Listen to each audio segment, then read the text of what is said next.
I know. Everybody's most favorite stop motion movie of all time is truly The Nightmare Before Christmas. I know everybody loves that film so darn much.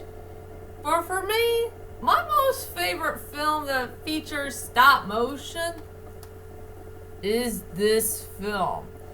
And yes, it does have some live action in it, for sure.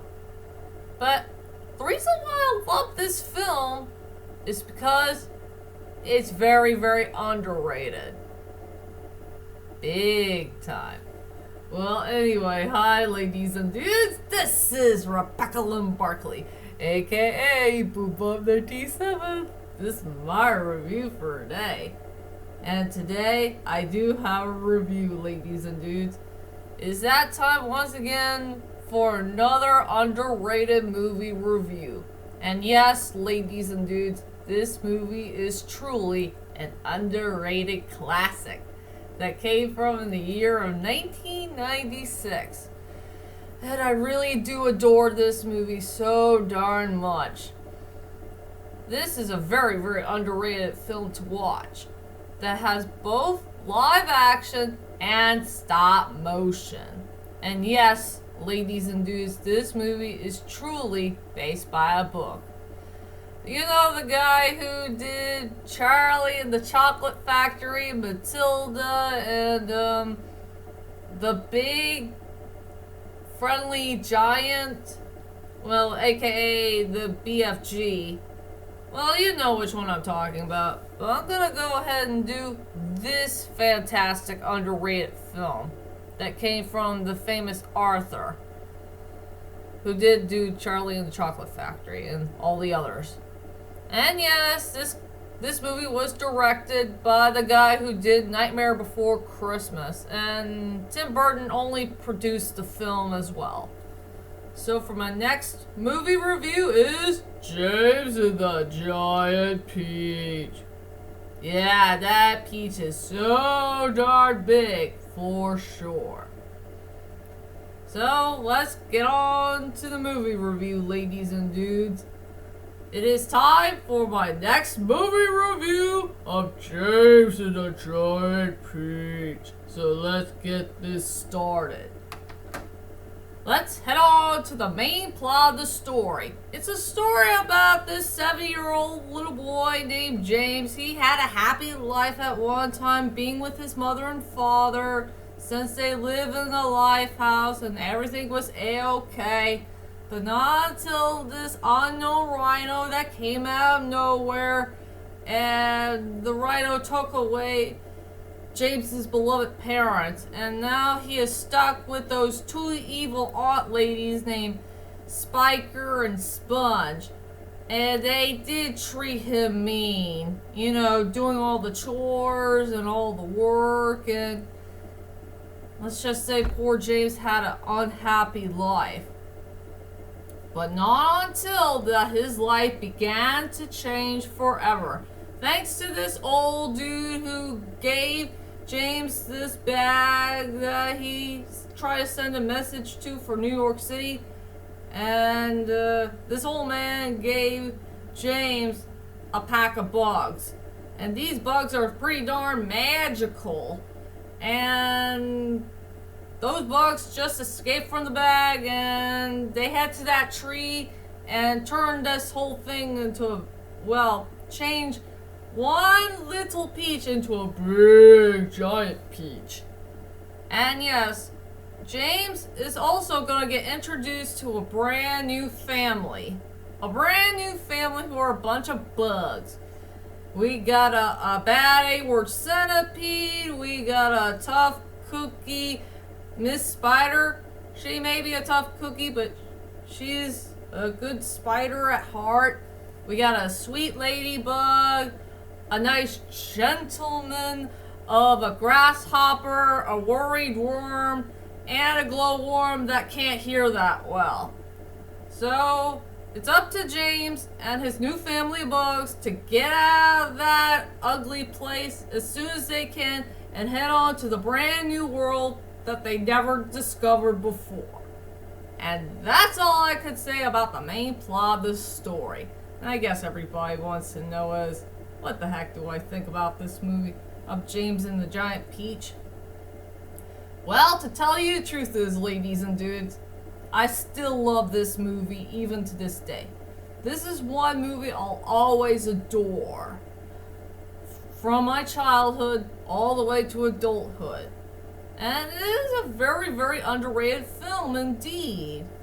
It had a very good storyline for the most part. It has likable characters, great stop motion, fantastic score from Randy Newman, has really good casting, and sadly this poor movie has a few flaws here and there, if you know what I mean. So anyway, ladies and dudes, let's head on to my strongest points and the weakest points of James and the Giant Peach. I think I already know what my strongest point is for this movie. It's a tie. Just a tie. Between the bug characters and truly stop motion. Let's go on to the first strongest point first. And that is the stop motion. To tell you the truth is, the stop motion scenes are truly my most favorite part about this whole entire movie. And I do like the part where James is hanging on to a new world that he had never been in before, that's way more different than the real world. And I really like the stop motion scenes. It was truly the best part about the movie. You know, so around at the near middle and the middle part and close to the near end of it. I just wish that the stop motion needs to keep going for this movie, because I adore the stop motion moments of this whole entire movie. It's a great experience. Yeah. So yeah, for the first strongest point of the movie is truly the stop motion. And the second strongest point in this movie is truly the bug characters. I really love every single characters that came from in this movie that are truly bugs. I love Centipede. He's truly the bad A-word type of the group.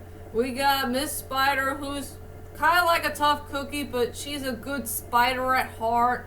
I really love the old green grasshopper, who has such great talents, you know, playing the violin and being such a gentleman.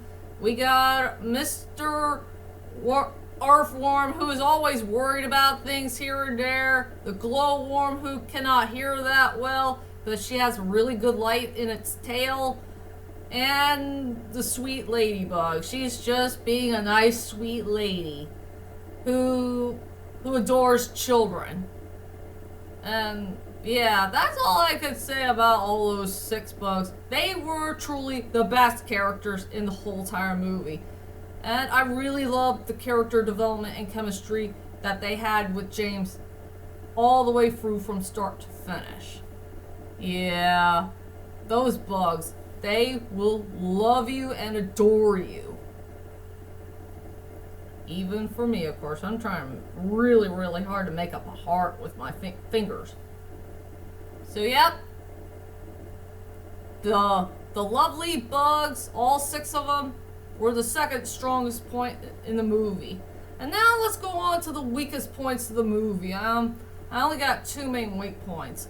One, I will say the beginning of the storyline was kind of rushed, and the other was a small little plot hole I found with this movie. Okay, the first major weak point in the movie is the beginning of the movie was a bit too rushed. I think they rushed this movie way too much for the beginning of the storyline. I think they just rushed it for like 4 or 5 minutes. I wish they could slow down the movie just a little bit and give us more extra scenes, you know, for the live action part of the story. And yes, ladies and dudes, I will admit there's only one small plot hole I found with this movie. And I do remember in the book that those 2 characters need to die and we will never see them again. But I'm not sure how the heck they're still alive in this story. And yeah, it's about those two aunts. There was a part where the two aunts want to go after James and the giant peach for no reason. I mean, how the heck they got to New York City in the first place? After all, they got crushed by the peach, you know, while they're inside of a car, and I think their car got broken. I don't know why the heck they go after, James and the giant peach for no reason. Yeah, ladies and dudes, I will admit, that is one big giant plot hole I did found with this film that made no sense. And I'm sure that the author who did this book, I think he's not going to be happy about those two aunt characters who are still alive in the film. They should have been, you know, starts with a D, ends with a D. If you guys get the picture. So those are my two main weak points of the film. The beginning part of the story was kind of rushy, and we got one small plot hole that makes no sense. And now let's go on to the characters. I'm sorry this picture is so darn small. I'm gonna go with the two characters that stand out to me. The first character I want to talk about is Centipede, played by this actor that we're all familiar with. I can't tell you who it is, but I think you'll figure it out for yourself. I frickin' love Centipede. Centipede is such a cool, interesting character. You could say he's the main captain of the giant peach. He is truly the main captain of the giant peach because he's rough, he's tough, he's a bad A-word dude, and he likes to smoke a cigar all the time. He might be a tough cookie, but at least he's a good guy at heart, and he has a really good bond with James. Yeah, sometimes tough cookie bugs or human beings can have a bit of a soft side. That's all I could say about Centipede. And the other character I want to talk about is the lovely Miss Spider, played by this actress I really don't know of. I frickin' love Miss Spider. She may be a bad A-word spider, but she's a good spider at heart. She's just sweet, kind, and I think she's a really good mother's figure to James. After all, there was a scene where she tucked him in with her spider webs, and she said a lot of sweet things to James, you know, during the time when they're getting ready for bed and all that stuff. She's just a very sweet, lovely character, and I adore her very much. For sure. So yeah, I think I don't have anything else to say about this film. So let me go ahead and tell you about my final thoughts of James and the Giant Peach. Overall, James and the Giant Peach is such a good movie to watch and truly one of the most underrated stop motion films of all time with a little bit of live action in it. I will say the storyline is pretty good for the most part. The characters were likable. I love the stop motion. It had a really good score. Has great songs, and this movie will blow you away big time. But I have two main problems with this film. There's one plot hole that makes no sense, and the storyline was a little bit rushy.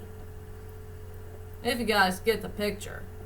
So anyway, for my rating for this film, I decided to give it an 8 out of 10.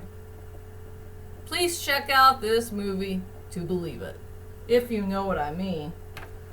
So that's my whole entire movie review of James and the Giant Peach, and join me next time for my next movie review to come. And I got some good news to tell you. I remember the time when my mom and I went to Kroger. I finally found the DVD and Blu-ray of Bill and Ted 3 Face the Music. And yes, ladies and dudes, Bill and Ted 3 Face the Music will be my next movie review. And I need to get some money today so I can go ahead and buy it.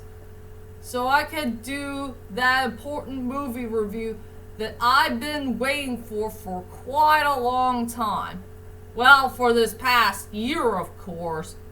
So hallelujah to that. I'm finally gonna get one of the films from the year 2020 out of the way. Yes! I think I have nothing else to say. So, I'll see you guys later. And sayonara. Let's go. Excellent!